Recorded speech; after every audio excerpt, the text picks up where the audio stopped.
In today's video, I'm going to teach you how to calculate conversion rates in Salesforce reports.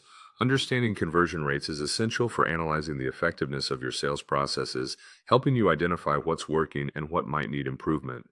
We're going to walk through this process step by step so you can apply these techniques directly to your Salesforce environment. Let's get started by opening Salesforce and logging into your account. Once you're logged in, you'll want to navigate to the App Launcher, which is typically located in the top left corner of your Salesforce dashboard. The App Launcher allows you to access various Salesforce applications and tools. In this case, we will be searching for and selecting reports to delve into the heart of our task today. Now that you're in the Reports section, you need to create or edit a report. You might be focusing on something like leads or opportunities, depending on your specific needs. Editing an existing report or starting a new one will allow you to tailor this report to target exactly what you're interested in converting. The next crucial part is using filters to define your data set accurately.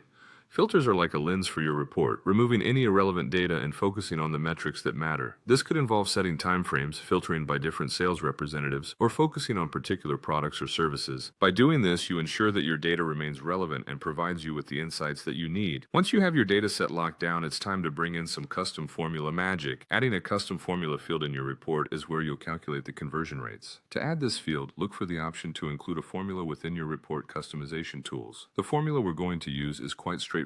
It's converted divided by total, then multiply by 100. This formula essentially takes the number of converted items, divides it by the total number of items, and multiplies by 100 to give you a percentage. After entering the formula, make sure to apply it to show results as a percentage. This adjustment ensures that your report displays the data in a clear and understandable format, making it easier for you or your stakeholders to interpret. Setting it as a percentage page ensures readability and easier comparisons across different periods or data sets. Finally, after all your tweaks and customizations, it's time to run your report.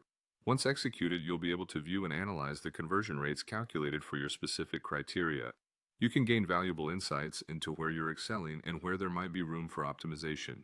So, there you have it, a straightforward approach to calculating conversion rates in Salesforce reports. Remember, this skill not only sharpens your analytical prowess, but also empowers you with data-driven insights to elevate your business strategies. Thank you for joining me today, and I hope this guide serves you well in your Salesforce endeavors.